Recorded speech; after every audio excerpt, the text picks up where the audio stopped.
Hello friends, welcome to today's daily devotion. I'm Kerry Wood, pastor of the Goldston Methodist Church in Goldston, North Carolina.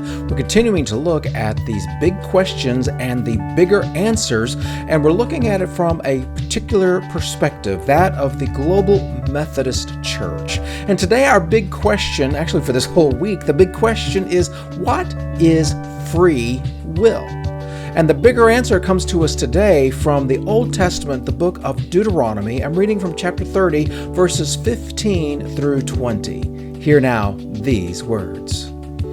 See, I set before you today life and prosperity, death and destruction. For I command you today to love the Lord your God, to walk in obedience to him, to keep his commands, decrees, and laws. Then you will live and increase, and the Lord your God will bless you in the land you are entering to possess. But if your heart turns away, and you are not obedient, and if you are drawn away to bow down to other gods and worship them, I declare to you this day that you will certainly be destroyed. You will not live long in the land you are crossing the Jordan to enter and possess.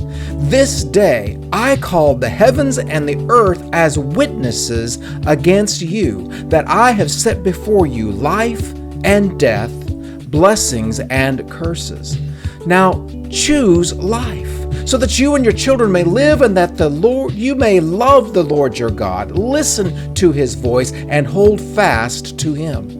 For the Lord is your life, and he will give you many years in the land he swore to give to your fathers, Abraham, Isaac, and Jacob.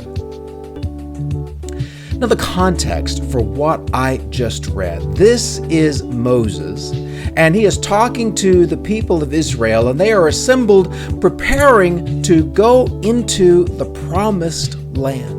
The land that had been sworn to Abraham and Isaac and Jacob that someday this will be your land. And now, hundreds of years later, the descendants of Abraham, Isaac, and Jacob, led by Moses out of Egypt, out of 400 years of slavery and 40 years in the wilderness, they are about to experience the culmination of the promise of God.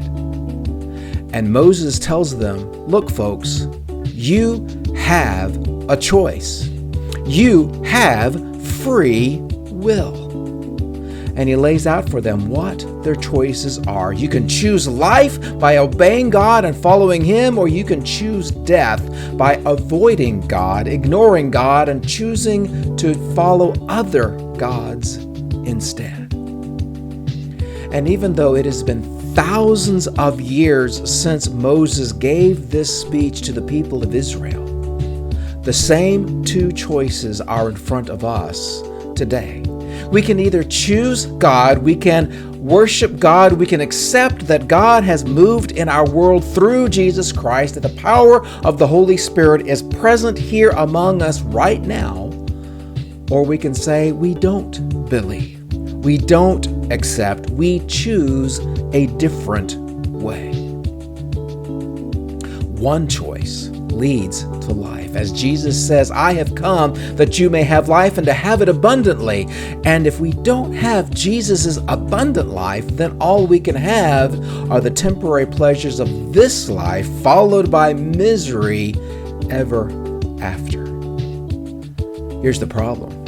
The devil makes it seem as if the pleasures now will last forever and they're a whole lot better than the abundant life that is offered in Jesus. Our world is full of temptations to draw us into the wrong choice. But thanks be to God, grace is always wooing us to make the right choice. So I invite you today to choose life, to have the love of the Lord your God shed into your heart and into those around you, so that you and your children and your children's children will know the blessings that come from God.